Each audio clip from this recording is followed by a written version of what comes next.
এই হাল্ক, একটু দাঁড়াও তো বাবা। তুমি পড়াশোনা করেছো, কিন্তু তুমি এত ছোট কাজ করছো কেন? চাচা, কোনো কাজ ছোট না। আমি ব্যবসা করছি, হালাল খাচ্ছি। আমার ছেলেকে আমি পড়াশোনা শেষে চাকরি করাবো, তোমার মতো বোকামি করাবো না।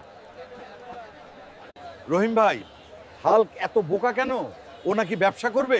ছেলেকে একটা চাকরি করতে বলেন, তাহলে সমাজে সম্মান পাবেন।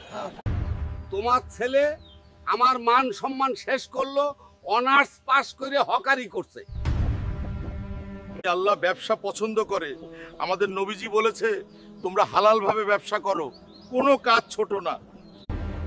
আমাকে সবাই হকারের বাবা বলে, তুই বেরিয়ে যা আমার বাড়ি থেকে। বাবা আমাকে বের করে দিল, আমি হালাল ভাবে ব্যবসা করে সফল হয়ে দেখাবো বাবাকে। বন্ধুরা, হালাল ভাবে ব্যবসা করে আজ আমি এই দোকান দিয়েছি। তোমরা সবাই লাইক করো, যাতে আমি সফল হয়ে বাবার কাছে যেতে পারি। আজ 10 বছর হলো হাল্ক নেই, তোমার কারণে এসব হয়েছে। আজ সফল আমি এই সুপার শপের মালিক।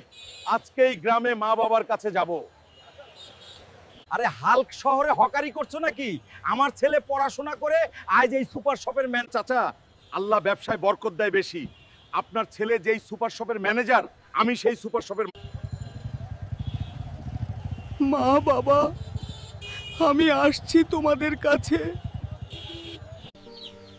বাবা, আমি আজ সফল হয়েছি। শহরে আমার অনেক বড় ব্যবসা।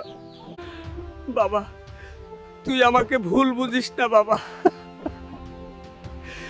বন্ধুরা, হালাল ভাবে ব্যবসা করো, ব্যবসায় অনেক বরকত। আর চ্যানেলটি সাবস্ক্রাইব করো।